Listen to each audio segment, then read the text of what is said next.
Hello, all my dear learners. How are you? I'm very sure you must be doing well. I'm here to share a wonderful news for CMA students. Live class for CMA Foundation and CMA Intermediate is now available on Unacademy. The classes are being taken by all the best faculties of study at home as per MOU between the two institutes. So make the best of it. Live learning has got an added advantage over the recorded videos. You understand why?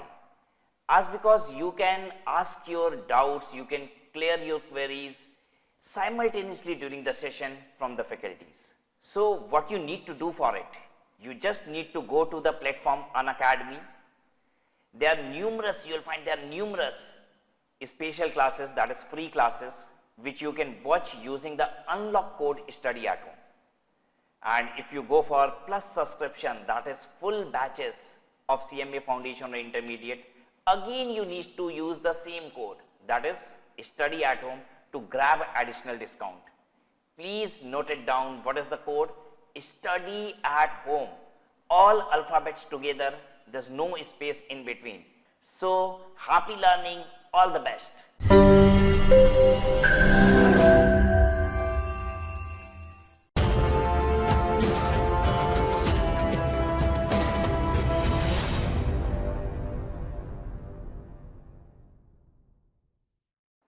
Hello everyone, क्या हाल चाल आप सबके? All good? Will now start with a new topic and that is surcharge. Surcharge क्या होता है? Tax on tax, मतलब tax के ऊपर भी आपको टैक्स देना पड़ेगा, ये है सरचार्ज. सरचार्ज को सुपर रिच टैक्स भी कहा जाता है. जो लोग अत्यधिक अमीर होते हैं उनको ये टैक्स देना पड़ता है, क्योंकि जिनकी income beyond a certain amount होती है उन्हीं को सरचार्ज देना पड़ता है. सरचार्ज सभी को नहीं देना. सरचार्ज का एक थ्रेशोल्ड लिमिट है कि अगर आपकी टोटल इनकम इस लिमिट से ज्यादा है तो आपको टैक्स पे भी टैक्स देना पड़ेगा. If you are super rich then you will have to pay this tax. 2014 में मोदी की गवर्नमेंट आई और उसमें हमारे फाइनेंस मिनिस्टर बने अरुण जेटली जी. अरुण जेटली जी ने 2014 बजट में ही, अपने पहले बजट में ही, वेल्थ टैक्स को एबॉलिश कर दिया. Wealth tax was also an direct tax at that time. ठीक है, अब आज तो सिर्फ एक ही डायरेक्ट टैक्स रह गया है जिसका नाम है इनकम टैक्स. तो उन्होंने 2014 में वेल्थ टैक्स एबॉलिश किया था. तो उन्होंने कहा कि सिंस हम एक टैक्स को खत्म कर रहे हैं तो उसकी रेवेन्यू को कंपनसेट करने के लिए हम लोग क्या करेंगे, सरचार्ज के रेट को थोड़ा बढ़ाएंगे. इनफैक्ट सरचार्ज का रेट उन्होंने उस साल तो बहुत ज्यादा नहीं बढ़ाया, लेकिन gradually over the period of time 2014 से लेके आज तक में सरचार्ज का रेट बहुत बढ़ गया. कांग्रेस के टाइम में ये सरचार्ज का रेट बहुत कम था, मतलब 2014 के पहले तक ये रेट कम हुआ करता था. उसके बाद ग्रेजुअली बढ़ते बढ़ते बढ़ते बढ़ते आज पता है सरचार्ज का मैक्सिमम रेट कहां पहुंच गया है? 37%, जो कि 10% के अंदर ही था, 10% तक ही था इफ यू टॉक बिफोर 2014. सो आइए देखते हैं हम लोग सरचार्ज किसको पे करना है, कितना पे करना है, ये सारी बात देखेंगे. ठीक है,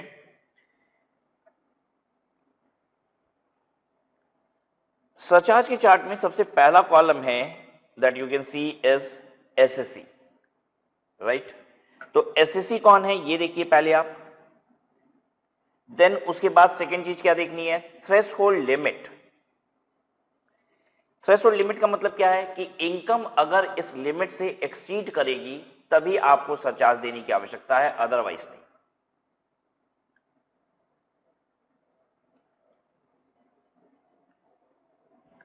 तो individual HUF, AOP, BOI, AJP, individual HUF, AOP, BOI, AJP, इन सब की अगर टोटल इनकम एक्सीड करती है 50 लाख रुपए, ध्यान दीजिएगा वर्ड एक्सीड करती है, क्या? Total income. यानी 50 लाख रुपए पे कोई सरचार्ज नहीं होता है. अगर आपकी इनकम 50 लाख 1 रुपए होती है तो आपको सरचार्ज देना पड़ता है. क्या रेट से? The rate of surcharge is 10%.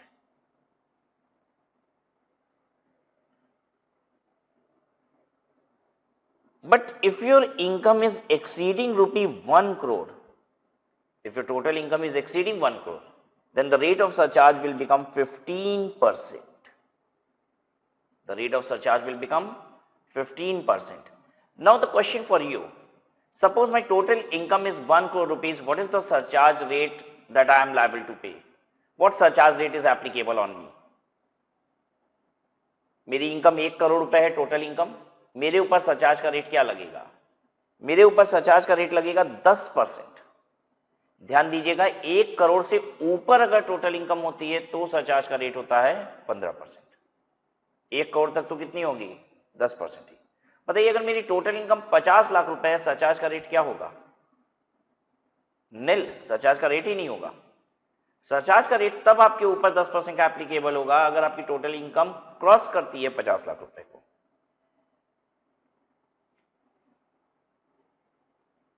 ठीक है, लेकिन अगर आपकी इनकम 2 करोड़ को क्रॉस करती है तो अब यहां पे दो रेट दिख रहा है, 15% भी हो सकता है और 25% भी हो सकता है। तो will have to know the difference कि क्यों, कब होगा ऐसा। तो देखिए पहले कॉलम में लिखा हुआ है including income under section 111A and 112A।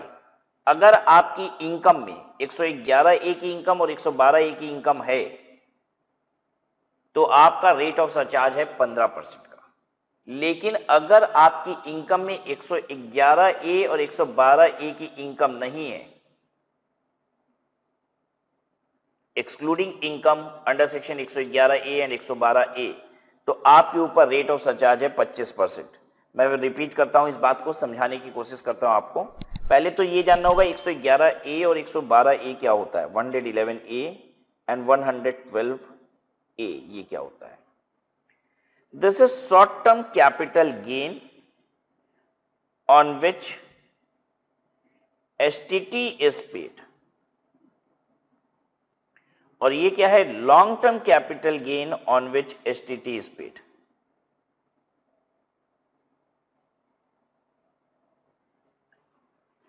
Capital gain क्या होता है, बहुत सारी बात बतानी पड़ेगी मुझे। कैपिटल गेन बताना पड़ेगा, फिर बताना होगा what is long term, what is short term, and then आपसे डिस्कस करना होगा एसटीटी। बहुत शॉर्ट में डिस्कस करेंगे क्योंकि अभी हमारा मुद्दा ये है ही नहीं, ना तो मुझे ये इनकम समझानी है अभी आपको, तो कोई चर्चा, विशेष चर्चा नहीं करनी है मुझे, तो बस सरचार्ज बताना है, उसके लिए इसका रेफरेंस आ गया है।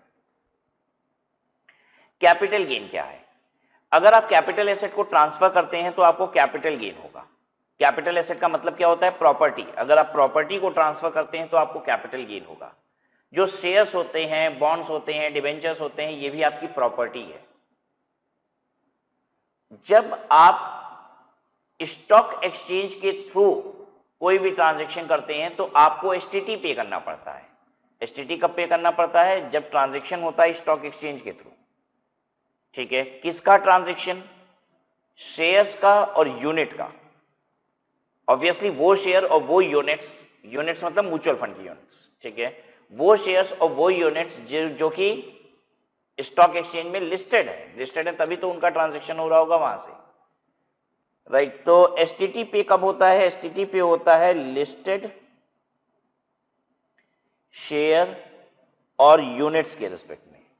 जब स्टॉक एक्सचेंज में लिस्टेड शेयर्स और यूनिट्स का ट्रांजैक्शन होता है तो एक टैक्स पे करना पड़ता है जिसका नाम है STT, security transaction tax, securities transaction tax.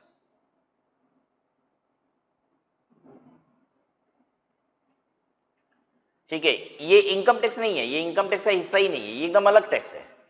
कि अगर आप रिलायंस कंपनी के शेयर बेचोगे ना स्टॉक एक्सचेंज में तो एसटीटी लगता है, बहुत कम होता है, ये पॉइंट्स में होता है, ठीक है, इवन बिलो 1%, बहुत छोटा सा होता है, ये गवर्नमेंट को जाता है, ठीक है, ट्रांजेक्शन के समय ही चला जाता है। आप जब ट्रांजेक्शन कर रहे होते हो तभी आप पे करते हो, when you are buying Reliance company share और you are selling Reliance company share, मतलब कोई भी लिस्टेड शेयर्स वगैरह को आप सेल या परचेज करते हैं तो एसटीटी पे होता है गवर्नमेंट को। तो ये जो आप एसटीटी पे करते हैं जिन ट्रांजेक्शन्स पे, जिन भी एसेट्स पे पे करते हैं, अगर इन एसेट्स को आप लंबे समय तक होल्ड करके बेचते हैं तो आपका कैपिटल गेन कहलाता है लॉन्ग टर्म। अब कितना होल्ड करना होता है ये सब भी कैपिटल गेन में देखेंगे हम लोग, ठीक है। If you are holding it for a longer time and then you are selling, this is long term capital gain. अगर आप एक शॉर्टर ड्यूरेशन के लिए एसेट को होल्ड करके बेच देते हैं, खरीदा जल्दी बेच दिया तो इट इज शॉर्ट टर्म, खरीदा लंबे समय तक रखा और बेचा तो it is long term.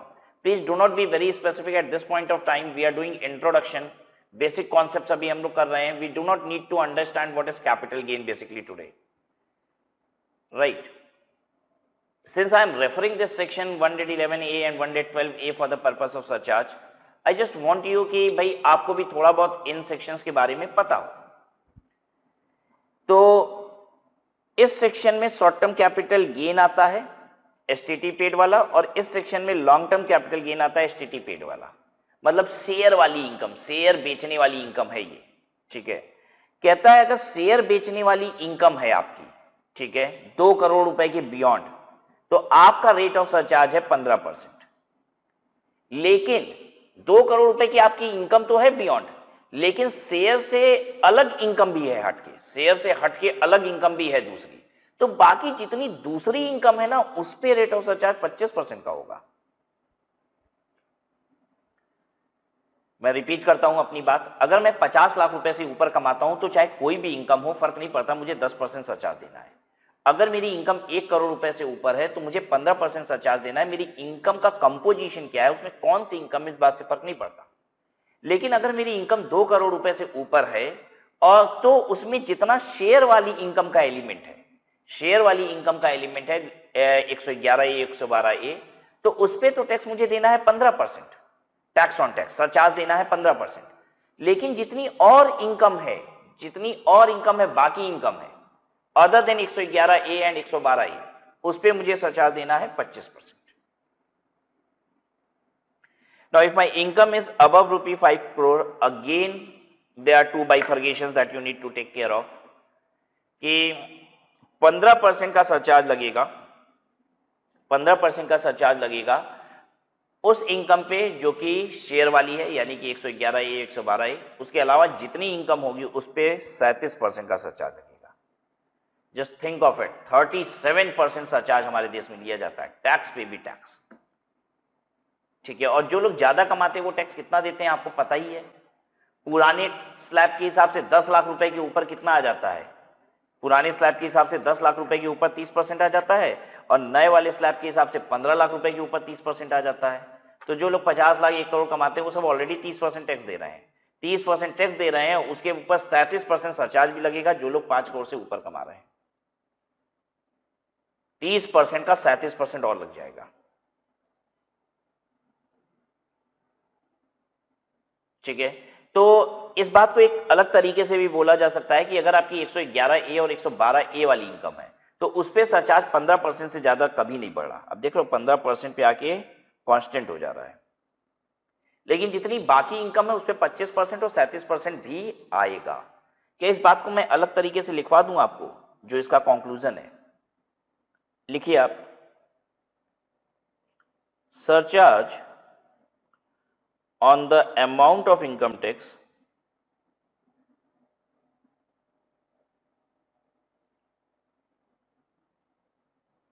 in respect of income under section 111A and 112A shall not exceed 15%, ठीक है. on other income it shall be 25% or 37% as the case may be.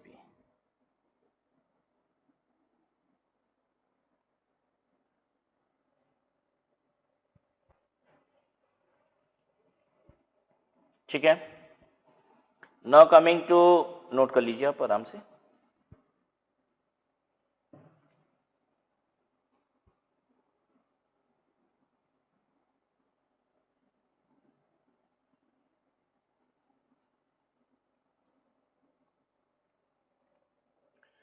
Now see for firm LLP.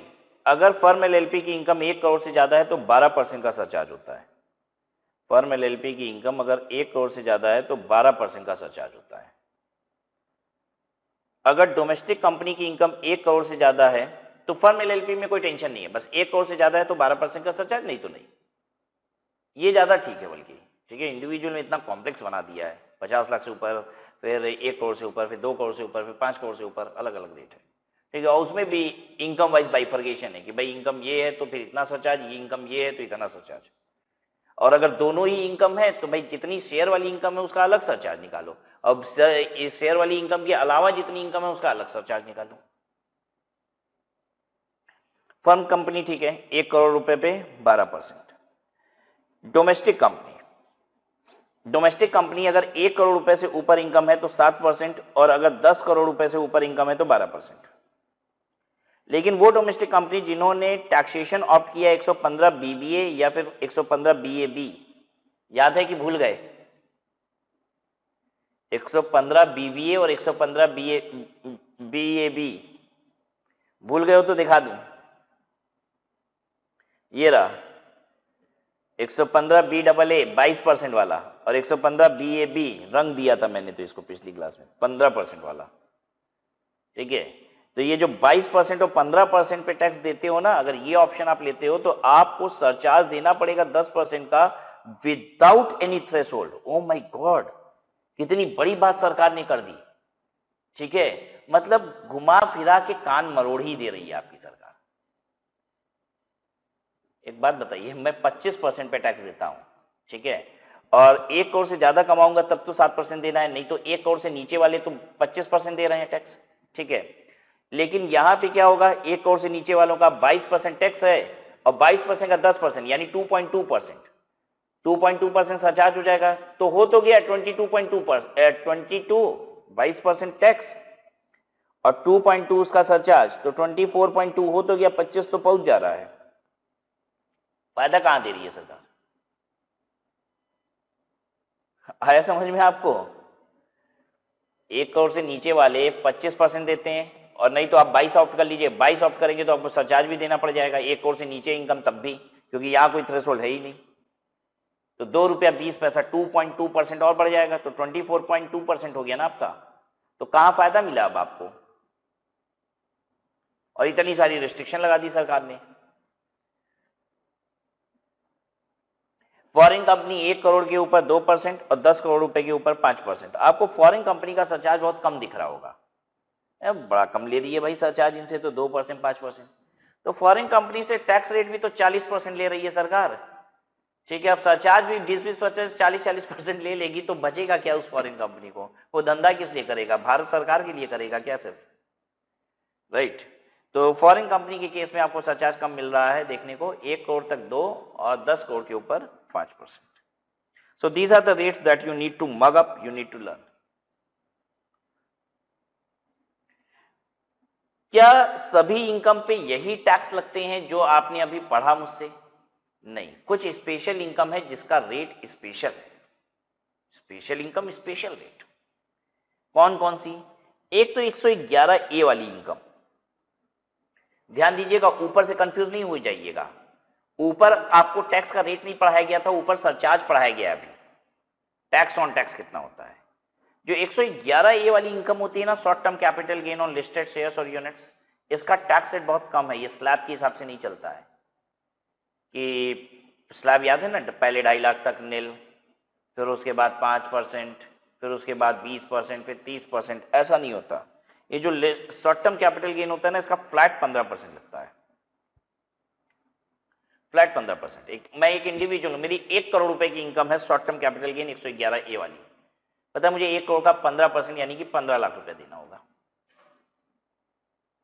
हाँ, अब since मेरी income 1 crore रुपए 50 लाख से ज्यादा है तो मुझे सरचार्ज भी देना पड़ेगा। सरचार्ज का रेट क्या होगा अब मेरे केस में? 10%। ध्यान दीजिएगा, 1 करोड़ से एक्सीड नहीं की थी, 1 करोड़ से एक्सीड कर गई होती तब 15%, वो टैक्स ऑन टैक्स था। अभी हम रेट की बात कर रहे हैं तो रेट भी 15% है इसका। अच्छा, 112 ए वाली इनकम पे टैक्स लगता है 10% फ्लैट, चाहे जितनी इनकम हो 10% फ्लैट लगता है, वो स्लैब के हिसाब से चेंज वेंज नहीं होता है, ठीक है। Then long term capital gain covered under 112, ये क्या है 112 वाला लॉन्ग टर्म कैपिटल गेन? बाकी जितने भी लॉन्ग टर्म कैपिटल गेन है, मतलब बाकी कोई भी एसेट अगर आप बेचते हो जिसपे एसटीटी नहीं लगता है, शेयर्स वगैरह पे तो एसटीटी लगता है, उसके अलावा अगर आप कुछ भी बेचते हो जिसपे एसटीटी नहीं लगता है तो उस पे रेट हो जाता है 20% का। और अब देखिए लास्ट में क्या लिखा हुआ है, on winning of lotteries, crossword puzzles, card game, races under section 115BB। ये क्या है, विनिंग ऑफ लॉटरी, तकदीर वाली इनकम है, यहां पे सारी ना तकदीर वाली इनकम है। क्रॉसवर्ड पजल्स, टीवी में गेम शो हो रहा था उसमें जीत गए, हॉर्स रेस में आप पैसा लगाए जीत गए, ताश खेले उसमें पैसा जीत गए, तकदीर वाली इनकम, इसको हम कहते हैं तकदीर वाली इनकम, किस्मत से जो पैसा आता है। इस पे सरकार हमारी बड़ी जबरदस्त टैक्स लेती है, कहती है सीधा 30% चाहिए। अब हम ये सब नहीं देखेंगे कि अच्छा पहले 2.5 लाख रुपए तक नेल, फिर उसके बाद 5%, तो फिर 20-30, ये सब नहीं, सीधा 30, चाहे वो इनकम कितनी भी हो। 1 लाख रुपए की इनकम है, 1 लाख का 30%, 30,000 आपको देना है सीधा। मतलब हाईएस्ट स्लैब पे 30% तक पहुंचते हैं हम लोग इनकम टैक्स में, ये सीधे 30 लगेगा। तो ये कुछ स्पेशल इनकम है, आपको याद रखना पड़ेगा। Short term capital gain share वाला 15%, long term capital gain share वाला बोलिए कितना, 10%, लॉन्ग टर्म कैपिटल गेन बाकी, लॉन्ग टर्म कैपिटल गेन बाकी 20%। ठीक है, तो आपके मन में एक बात आती होगी कि sir short term capital gain बाकी पे क्या होता है। Short term capital gain share वाला तो 15 बता दिए, और लॉन्ग टर्म में आपने दोनों बता दिया कि शेयर वाला है तो 10 और बिना शेयर वाला है तो 20। तो वैसे ही शॉर्ट टर्म में भी बताइए, शेयर वाला है तो 15, अगर शेयर वाला नहीं है तो अगर शेयर वाला नहीं है तो स्लैब के हिसाब से जो नॉर्मल इनकम है, ठीक है, स्पेशल इनकम बस इतनी है, बाकी नॉर्मल इनकम का जो टैक्स होता है वो बनाइए आप। इंडिविजुअल की बात करें तो पहले 2.5 लाख तक नील कर दीजिएगा, फिर उसके बाद 5% करिएगा, वैसे करिए। और तकदीर वाली इनकम पे 30%।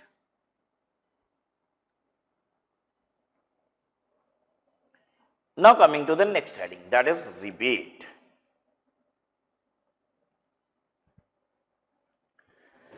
जिस तरीके से सुपर रिच लोगों को सरचार्ज देना है, वैसे ही कम कमाने वालों को रिबेट मिलता है, छूट मिलती है, टैक्स में से कुछ कम कर दिया जाएगा। तो जिस तरीके से सरचार्ज टैक्स ऑन टैक्स होता है, टैक्स को बढ़ा देता है, वैसे ही रिबेट टैक्स को कम कर देता है। तो इनकम टैक्स का सिस्टम क्या हो गया, कम कमाने वाले लोग को जो टैक्स बन रहा है उसमें से छूट मिल रही है, मीडियोकर वालों को टैक्स देना है, और जो बड़े लोग हैं उनको टैक्स देना है और टैक्स के ऊपर सरचार्ज देना है। राइट?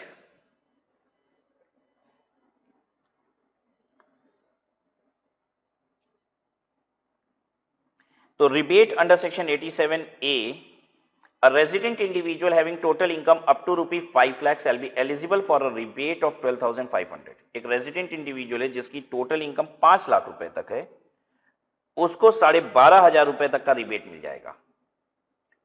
लेकिन ध्यान दीजिए, बहुत बड़ी सारी कंडीशन हो गई यहां कि एक तो इंडिविजुअल होना चाहिए, दूसरी बात रेजिडेंट होना चाहिए, टोटल इनकम 5 लाख रुपए तक ही होनी चाहिए। अगर 5 लाख 1 रुपया है तो रिबेट नहीं मिलेगा।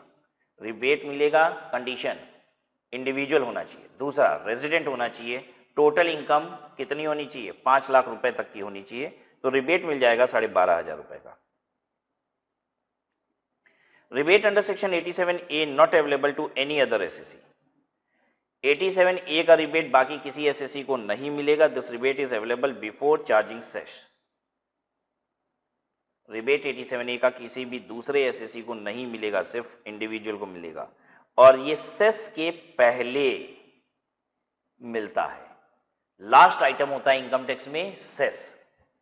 ठीक है, तो अभी आप देखेंगे क्या क्या चीज होती है। ठीक है, पहले तो टैक्स होता है, फिर टैक्स के ऊपर रईस लोग सरचार्ज देते हैं, कम कमाने वाले लोगों को रिबेट मिल जाता है टैक्स में से, और इन सभी लोगों को चाहे रिबेट मिला है या नहीं, ठीक है, सरचार्ज जुड़ा है या नहीं, सभी लोगों को सेस देना पड़ता है। सेस सबके लिए है, मतलब कम कमाने वाले, मीडियोकर वाले और बड़े वाले, सबके लिए सेस है।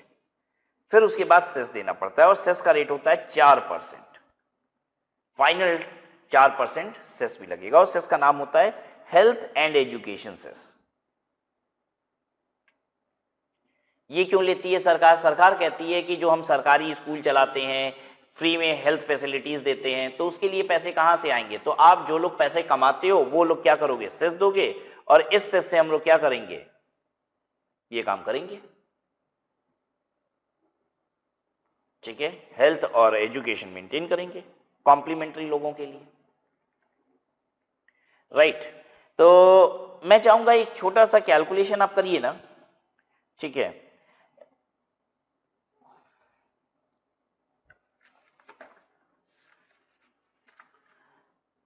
क्वेश्चन है, mister x an individual having total income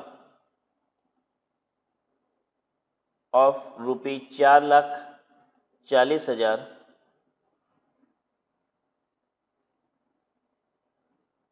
opting for section 115 BAC। भूलते तो नहीं ना हो तुम लोग मेरे बच्चों? एक इंडिविजुअल है जिसकी टोटल इनकम इतनी है और 115 BAC इसने ऑप्ट किया है।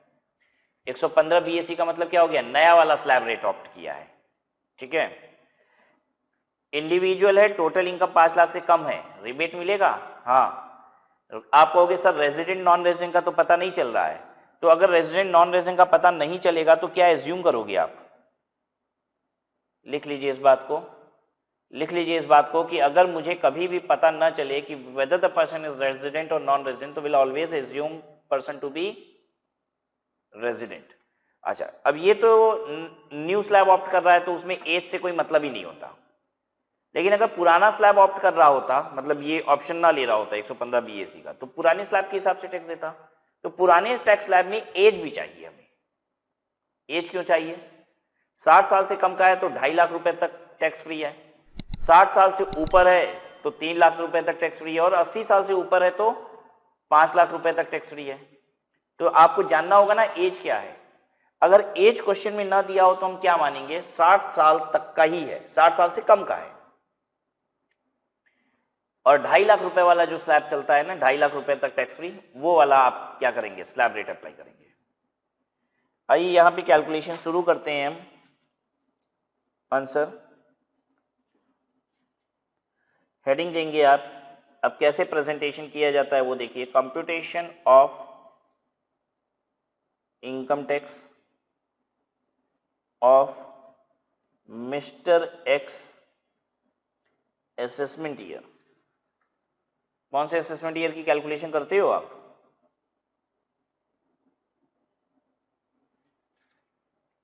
इक्कीस 22। ठीक है, नाउ आप उसके बाद लिखेंगे टोटल इनकम 4,40,000। देन उसके बाद कैलकुलेशन ऑफ टैक्स 0 to 2,50,000 नील, ₹2,50,000। इसमें सिंपल है वैसे याद करना, 2.5 लाख रुपए के सारे स्लैब होते हैं। अब अगला 2.5 लाख से 5 लाख वाला रहेगा एट द रेट ऑफ 5%, और 5% के हिसाब से बढ़ते भी जाता है हर स्लैब पे।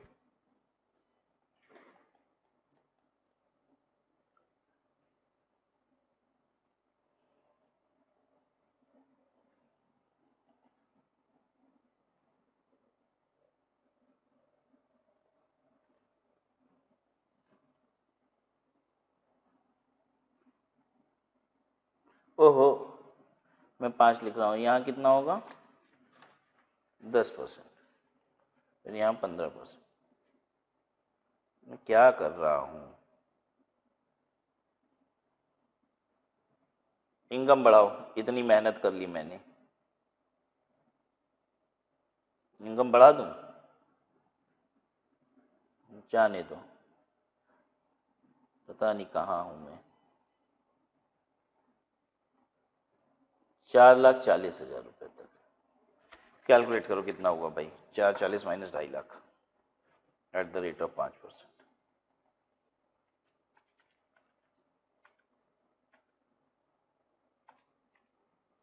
22,000 रुपये। 4,40,000 माइनस 2,50,000, 1,90,000 इंटू 5%, 9500। ठीक है ना, 4,40,000 में से 2.5 लाख घटाया और उसका 5% ले लिया। ठीक है, 1,90 आ रहा था, 1,90 का 5%, 9500 रुपया टैक्स बनेगा।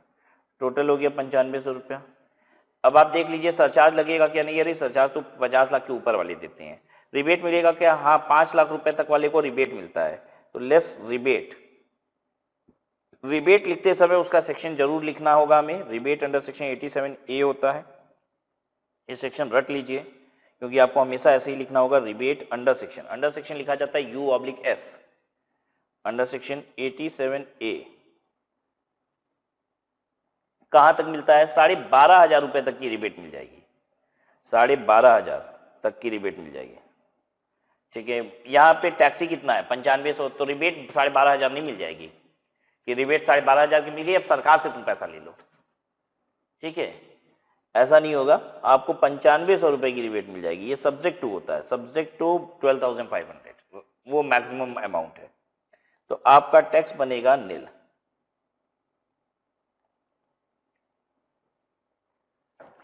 ₹12,500 रुपए का तक का रिबेट मिलता है और 12,500 रुपए का टैक्स पता है कितनी इनकम पे बनता है? 5 लाख पे।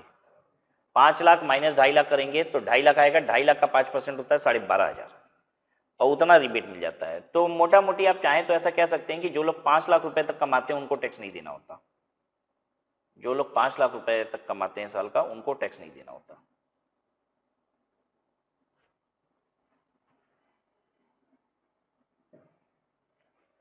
ठीक है,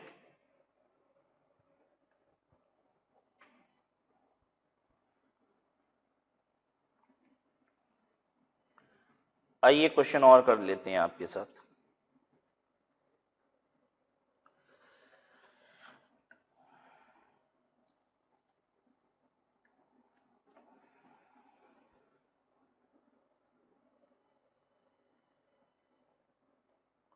Mr. X, an individual opting for section 115 BAC has total income of रुपये 9,40,000।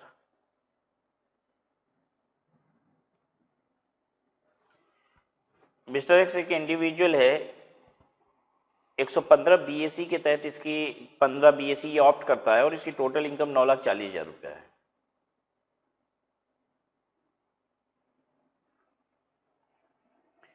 तो कैलकुलेशन कैसे होगा? अब हम लोग स्ट्रेट फॉरवर्ड आंसर पे आ जाते हैं। तो 0 से लेके 2,50,000 रुपया तक नील हो गया। ₹2,50,001 से लेके ₹5 लाख तक एट द रेट ऑफ 5%, 12,500। फिर ₹5,01,000 से ₹7,50,000 तक 25,000। फिर ₹7,50,001 से लेके ₹9,40,000 तक एट द रेट ऑफ 15%। ठीक है, जरा से ये डिफरेंशियल निकालिए।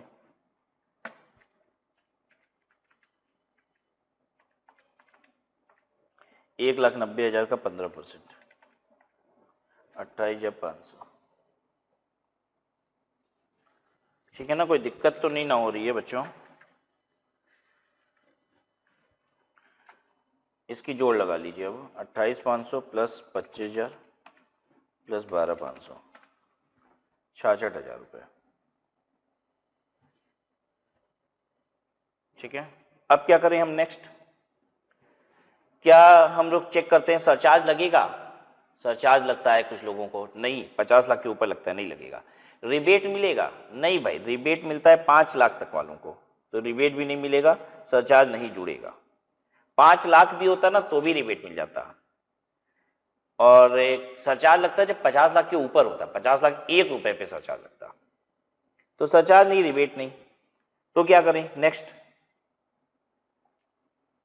बस अब इसके बाद हेल्थ एंड एजुकेशन सेस, ये तो सभी को देना होता है ना, health and education cess rate क्या है इसका, बोलिए 4%।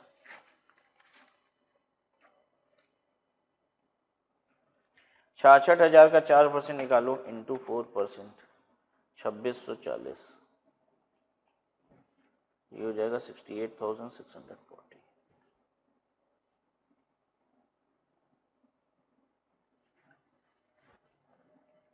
तो एक आपने रिबेट वाला देख लिया मेरे साथ, एक आपने वो देख लिया जिसमें ना तो रिबेट है ना सरचार्ज है, और अब एक सरचार्ज वाला देख लीजिए। रिबेट वाला हो गया, सरचार्ज वाला आप देख लेते हैं, और एक बिना रिबेट बिना सरचार्ज वाला भी देख लिया आपने। अच्छा, लास्ट क्वेश्चन में सेस क्यों नहीं आया? सेस तो सभी का होता है, लेकिन इसका टैक्स ही नहीं आया ना। लगता किस पे है सच? सेस टैक्स पे, टैक्स आया ही नहीं ना, डिफरेंशियल था ही नहीं कुछ।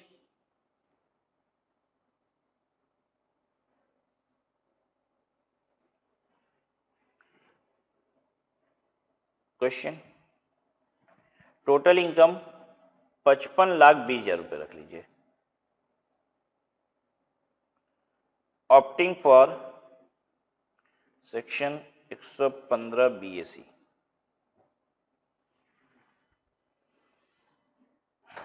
करिए, मजा आ जाएगा आपको, इतने सारे ढेर सारे बनाएंगे, 2.5 लाख रुपए के कई सारे स्लैब्स।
₹10,01,000 से 12,50,000।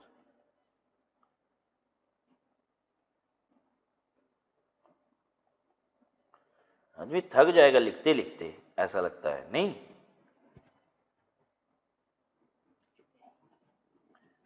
मुझे तो बहुत हंसी आती है, मैं सच बता रहा हूं कि इतना सारा स्लैब निर्मला सीतारमण जी ने क्या सोच के बनाया, इतना लंबा, 2.5 लाख रुपए का 55% से बढ़ते हुए, कितना जबरदस्त कॉम्प्लेक्स कर दिया गया है, बताइए कितना टाइम टेकिंग हो गया।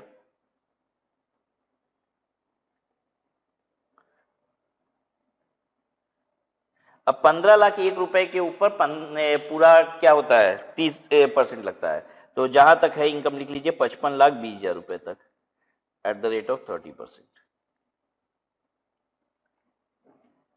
2.5 लाख का 5%, 12,500, 25,000, फिर 2.5 लाख का 15%, 37,500, 2.5 लाख का 20%, 50,000, 2.5 लाख का 25%, 2.5 लाख का 25% कितना होगा बच्चों? 2,50,000 इंटू 25%, 62,500, और 55,20,000 माइनस 15 लाख, 40,20,000 का 30%, 12,06,000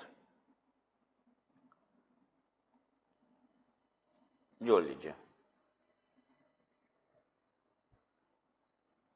12,06,000 plus 62,500 plus 50,000 plus 37,500 plus 25,000 plus 12,500,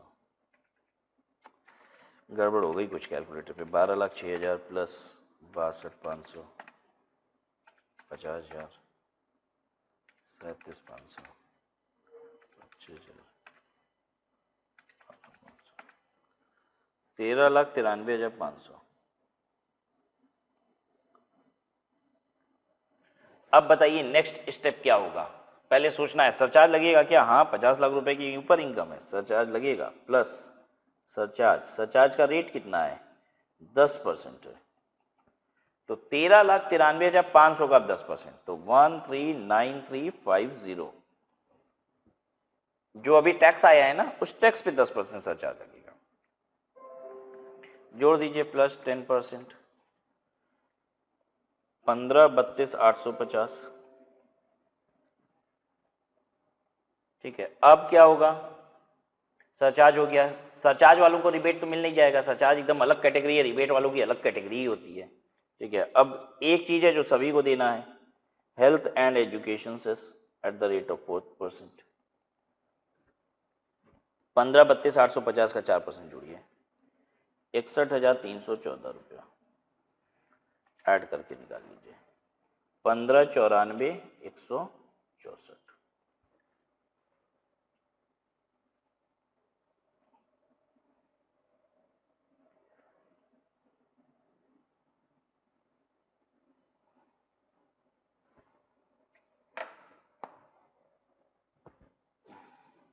बताइए क्लियर है कि नहीं।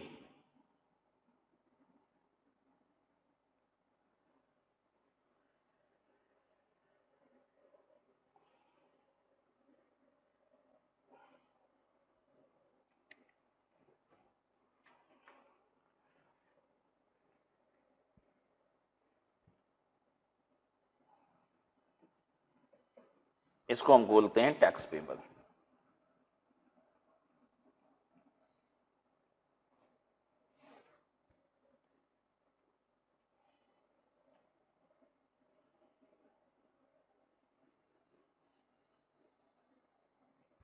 राइट नाउ, अब इसके बाद हम देखते हैं अगला section, rounding off income, section 288A। Section ये भी रख लेना है,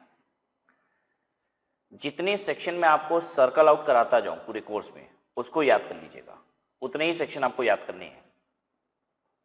ठीक है, बहुत लिमिटेड सेक्शन आपको याद कराते हैं पूरे कोर्स में, बहुत कम कराते हैं, अप्रोक्सीमेटली 100। ठीक है, बहुत कम है। ठीक है, ज्यादा ना सोचिएगा कि अरे 100 कह रहे हैं और कह रहे हैं, कम है, बहुत कम है। और जितने सेक्शन हम आपको याद कराएंगे ना, आपको एक्स्ट्रा एफर्ट लेने की जरूरत नहीं पड़ेगी।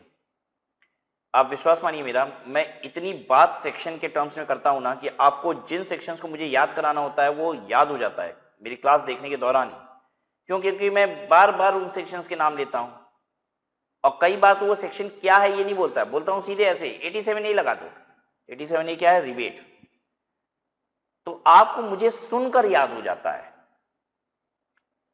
ठीक है, राउंडिंग ऑफ इनकम क्या है? 288A। 288A is rounding off income.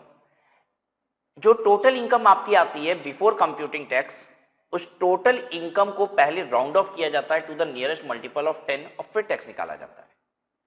जो भी टोटल इनकम आती है उसको पहले आप राउंड ऑफ करते हो 10 के मल्टीपल में, और फिर उस पर टैक्स निकाला जाता है। जैसे अगर आपकी टोटल इनकम मान लीजिए, suppose your total income is 4,85,296, तो हम इसको 296 है 296, तो हम इसको क्या करेंगे 10 के मल्टीपल में किया जाता है। ठीक है, तो इसको हम ले जाएंगे 4 रुपए बढ़ा देंगे, या तो हम इसको 290 कर सकते हैं या तो हम इसको 300 कर सकते हैं। ठीक है, तो कैसे किया जाता है ये देखिए, 10 के मल्टीपल में करने का मतलब क्या हुआ, या तो 6 रुपए पीछे चल जाओ या तो 4 रुपए आगे बढ़ जाओ। तो करना क्या है, आपको ये देखना है कि अगर 5 रुपए या उससे ज्यादा है तो आगे बढ़ना है, आखिरी डिजिट 5 रुपए या उससे ज्यादा है तो आगे बढ़िए, और 5 से कम है तो पीछे चल जाइए।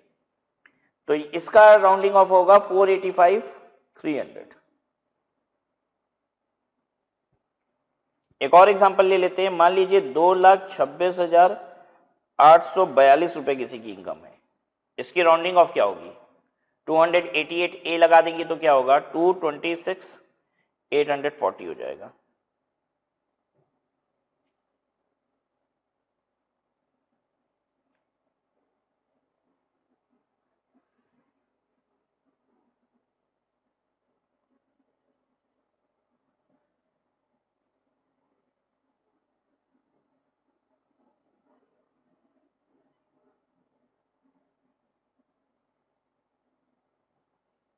ठीक है। और अगर यही यहां देखिए कैसे था, 4,65,294.95, 94.95, 5 रुपए से कम है ना लास्ट में, तो पीछे की तरफ ले जाएंगे तो 290 कर देंगे, 465 290।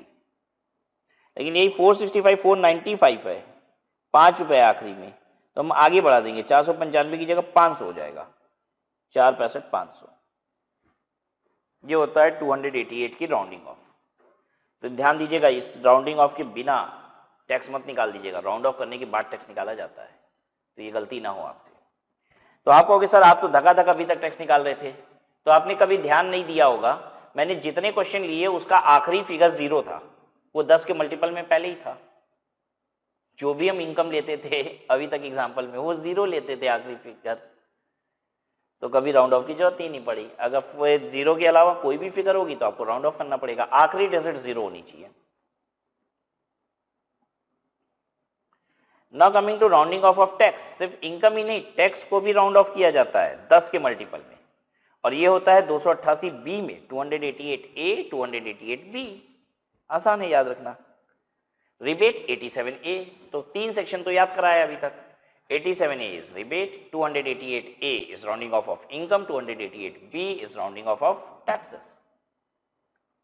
10 के मल्टीपल में राउंड ऑफ करना है, बिल्कुल वैसे ही जो अभी सिस्टम बताया।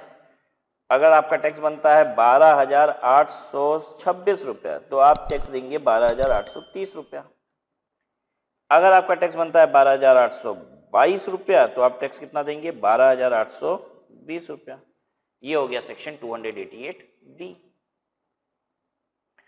अब हम आपको जो बात बताने जा रहे हैं उस बात को बहुत ध्यान से सुनिए, ये आपकी प्रैक्टिकल लाइफ के लिए बहुत इंपॉर्टेंट बात है। सेक्शन 288 बी की एप्लीकेबिलिटी क्या है, इस बात को बहुत ध्यान से समझिए। एक जमाना था जब हम इंटरनेट बैंकिंग नहीं जानते थे। पता है टैक्स कैसे जमा होता था? बैंकों में जाते थे, एक इसका टैक्स भरने का ना, पे करने का चालान आता है। जैसे बैंक में आप पैसा जमा करते हो तो पे स्लिप भरते हो, नाम, फिर कितना पैसा जमा कर रहे हो, 1000 2000 का कितना नोट है, 500 का कितना नोट है, सब भरते हो, जमा करते हो। जिस तरीके से आप बैंक में कैश जमा करते हो तो एक पे स्लिप भरते हो, वैसे ही पे स्लिप की तरह टैक्स का चालान आता है। चालान मतलब पे स्लिप ही समझ लीजिए, ठीक है, टैक्स जमा करने का चालान, उसको हम भरते हैं और बैंक में जमा करते थे। आज थोड़ी ना बैंक में कोई जाके जमा कर रहा है टैक्स, आज तो इंटरनेट बैंकिंग से हर कोई खट से टैक्स जमा कर देता है। अब मैं पहले की बात करता हूं तो वहां पे विशेष परेशानी, जब भी कोई बैंक में जाके चालान के से पैसा जमा करता था तो क्या परेशानी आती थी। मान लीजिए मेरा टैक्स बनता है 12,002 रुपया, ठीक है, तो हम बैंकर को क्या करते थे, या मान लीजिए मेरा बना टैक्स 12,908 रुपया, तो हम बैंकर को कितना दे देते थे, 12,910 रुपया दे देते थे, ठीक है, और उसको बोलते थे 2 रुपया दो, बाकी 2 रुपया डिफरेंस दो। तो बैंकर्स के पास फुटकर नहीं होता था। फुटकर समझते हैं? छुट्टा पैसा, खुला पैसा, रेचकारी। अब 12,910 दिए, टैक्स बनाए 12,908, तो उसको 2 रुपया वापस देना पड़ेगा। उसके पास फुटकर होती नहीं थी।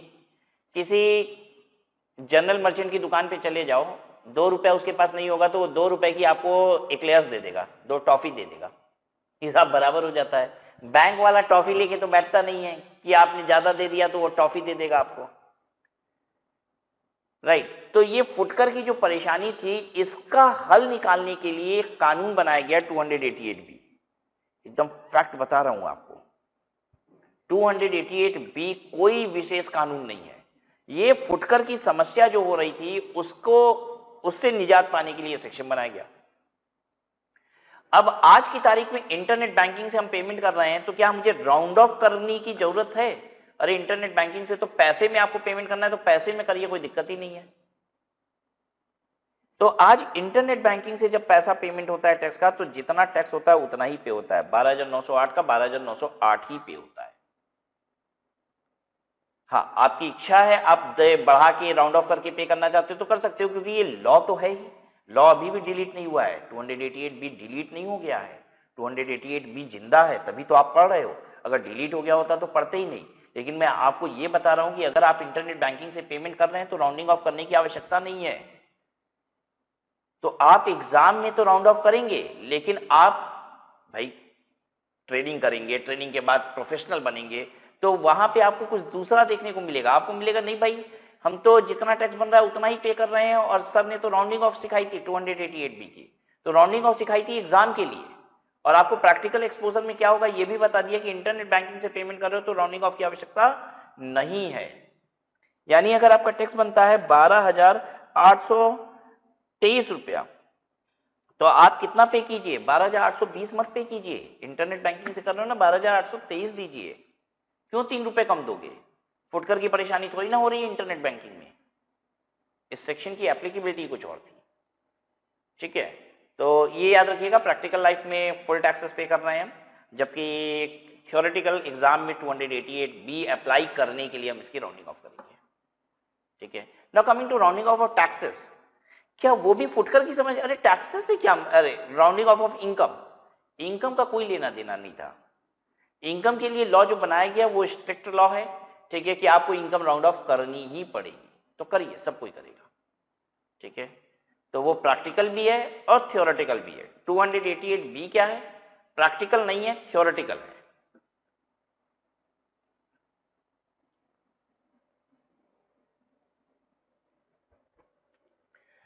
would like to see few illustration with you now. Solve illustration है, तो बस पार्टिसिपेट कीजिए, मेरे साथ साथ देखिए। Mrs X is non resident in India for the assessment year 21-22। तो ध्यान दीजिएगा, ये नॉन रेजिडेंट है for the previous year 2021। Assessment year 21-22 मतलब प्रीवियस ईयर 2021 ही होता है। Her income chargeable to tax in India is 8,30,000। अब यहां पे एक बात बोला उसने, मिसेस एक्स नॉन रेजिडेंट है, उसकी income chargeable to tax in India. एक नॉन रेजिडेंट को जो इंडिया में इनकम कमाता है ना, वही उसी पे टैक्स देना होता है। ठीक है भाई, इंडिया में टैक्स किस पे देंगे? जो हम इंडिया में इनकम कमाए हैं। अगर हम रेजिडेंट होते हैं ना, तो पूरी दुनिया जहान में जितनी भी इनकम कमाते हैं उस पर टैक्स इंडिया में देते हैं। मैंने ये छोटी सी बात आपको पहले भी बताई है कि हमारी सरकार ऐसे कहती है तुम हमारे हो, हम कहते हैं हाँ हम तुम्हारे हैं। मतलब ऐसे समझ लो, मोदी जी पूछ रहे हैं तुम इंडिया के हो, हमारे हो, अपने हो? हमने कहा हाँ। तो मोदी जी ने कहा कि तुम दुनिया भर में जितना पैसा कमाते हो ना, सारा टैक्स यहीं देना। मैंने कहा अच्छा। अब दूसरी बात करते हैं नॉन रेजिडेंट की। मोदी जी ने पूछा भाई तुम इंडिया के हो, अपने हो? मैंने कहा नहीं, मैं नॉन रेजिडेंट हूं। उसने कहा कोई बात नहीं, इंडिया में जितनी इनकम कमाते हो ना उसका टैक्स इंडिया में देना, बाकी बाहर वाला बाहर दे देना, इंडिया वाले इंडिया में देना। तो ये नॉन रेजिडेंट है ना, तो इंडिया वाली इनकम जो है 8,30,000 है और इसी का टैक्स इंडिया में देना भी है। If she doesn't opt for 115 BAC, 115 BAC opt नहीं कर रही है, यानी old slab. If she opt, अच्छा ऑप्ट कर सकती है क्या? नॉन रेजिडेंट है, नॉन रेजिडेंट को अलाउड है क्या 115 बीएसी? हाँ अलाउड है, इंडिविजुअल एचयूएफ को अलाउड है 115 बीएसी, और रेजिडेंट हो नॉन रेजिडेंट हो कोई फर्क नहीं पड़ता, दोनों को अलाउड है।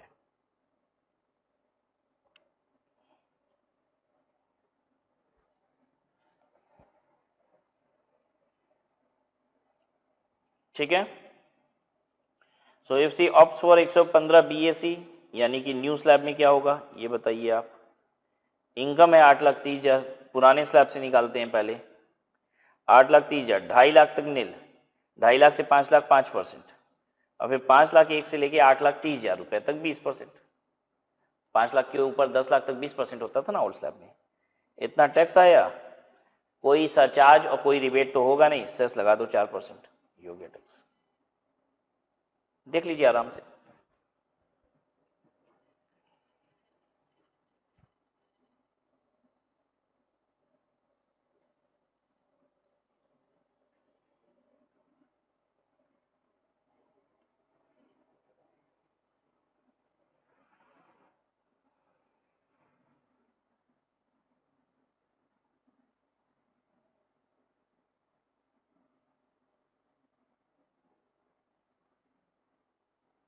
दूसरा क्या है? अच्छा, अब इसमें क्या था, दूसरे पे न्यू स्लैब वाली बात करें, 115 बीएससी ऑप्ट किया है तो 2.5 लाख तक नील, फिर 2.5 लाख के 1 से 5 लाख तक 5%, फिर 5 से 7.5 10 और 7.5 से ऊपर 15।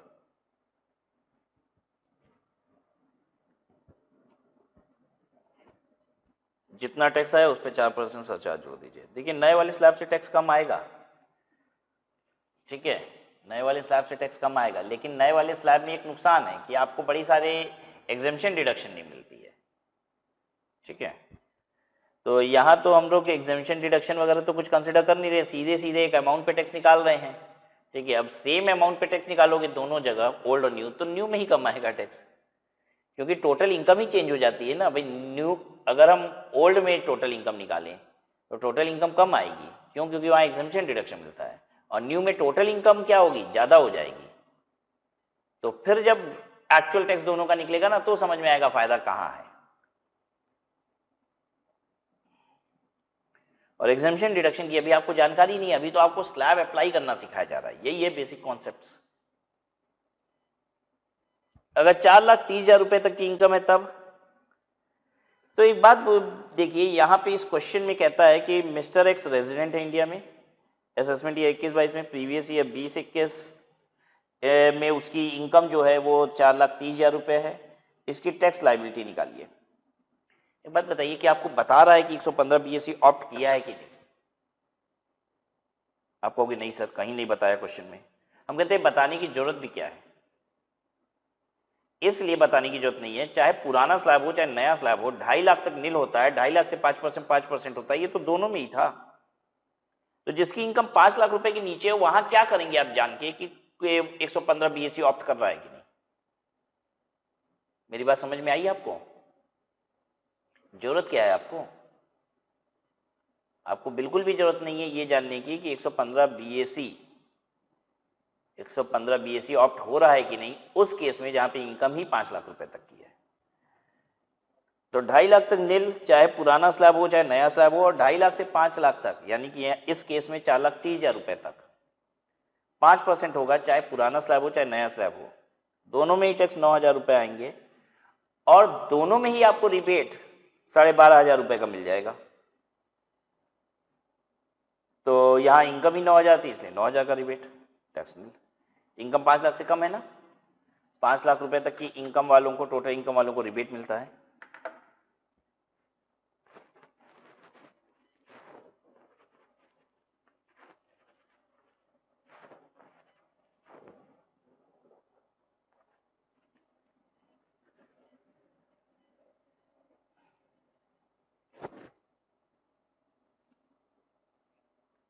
Illustration 3 in front of you.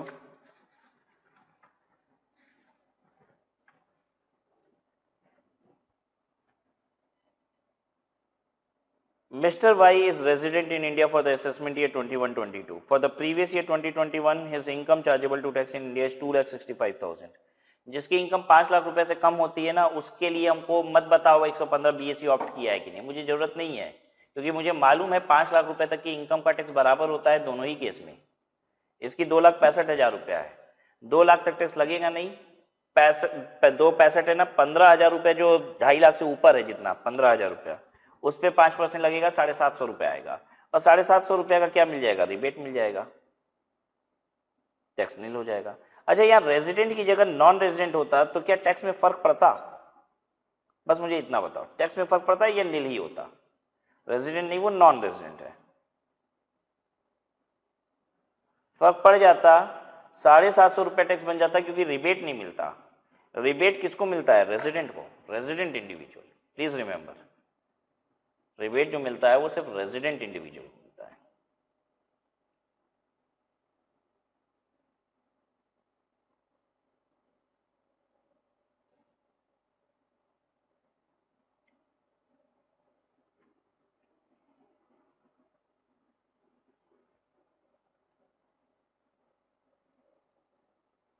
Illustration 4. Calculate tax payable when Mr. X having total income of 10,56,240 was born on this एक डेट दिया, इस डेट को अगर पैदा हुआ है तो दूसरी डेट दी, इस डेट को पैदा हुआ है तो, और फिर 115 बीएसई ऑप्ट कर लिया, क्योंकि 115 बीएसई ऑप्ट कर लिया ना तो फिर तो डेट से कोई मतलब ही नहीं होता। ठीक है, अब आपको डेट वेट याद है कुछ?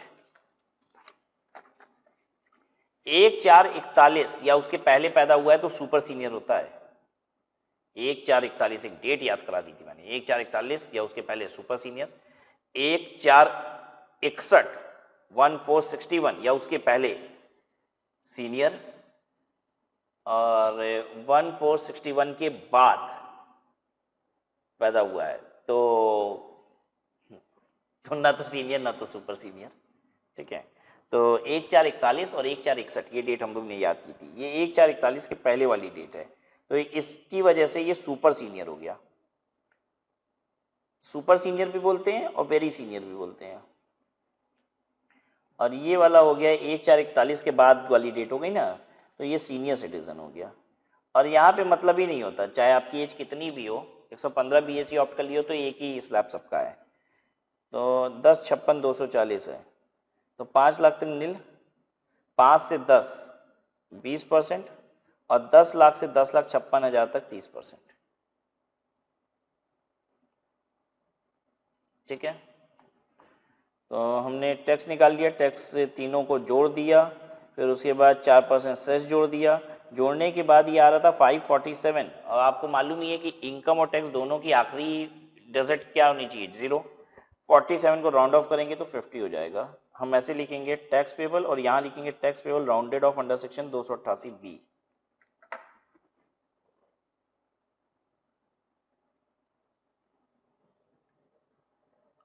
कोई दिक्कत किसी को? होनी तो नहीं चाहिए।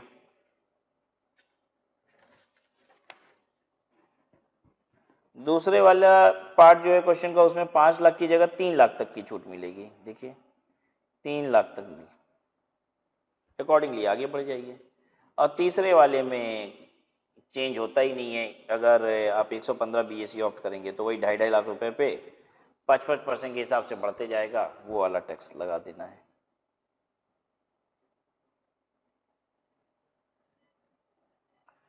इलस्ट्रेशन 5 में भी कोई खास बात तो है नहीं, आप देख सकते हैं। इलस्ट्रेशन 6 डेट ऑफ बर्थ दी हुई है आपको, और 115 बीएससी ऑप्ट नहीं किया गया है, डिडंट ऑप्ट, तो इसका मतलब हो गया ओल्ड स्लैब के हिसाब से आपको निकाल देना है। कि आप नहीं निकाल लेंगे? बिल्कुल निकाल लेंगे, मुझे पूरी उम्मीद है।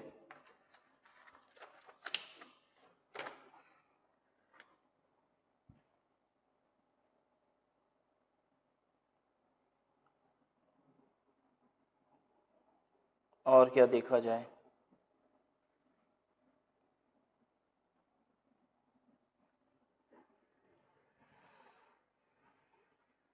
इलस्ट्रेशन 7 है कि टैक्सेबल इनकम है 2,24,05,725।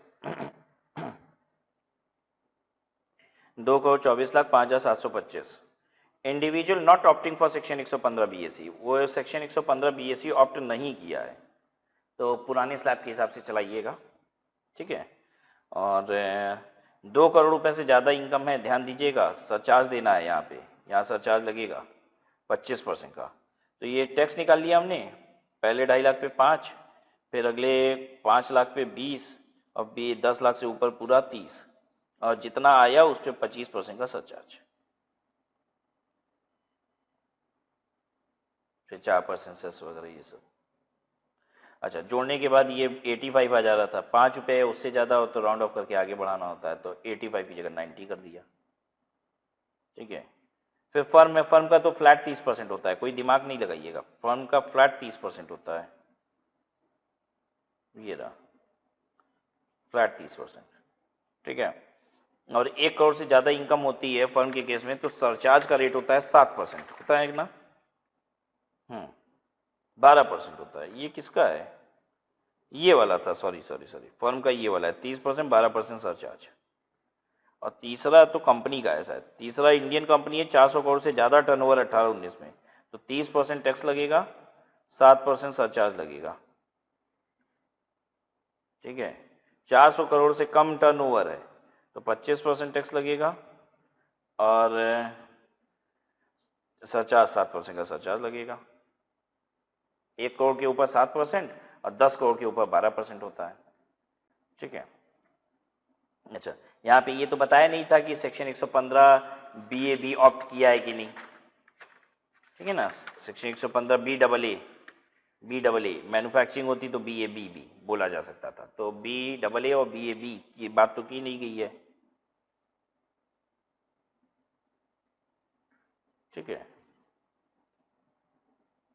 आपको याद रहेगा ये 3 सेक्शन 115 BAA, BAB और BAC, ये BAA कंपनी 22% वाला है, BAB कंपनी 15% वाला है, और ये इंडिविजुअल न्यू स्लैब है BAC में। ये याद रखिएगा ऐसे, BAA, BAB और BAC, BA कॉमन है, ठीक है, ABC ऐसे याद रख लीजिए।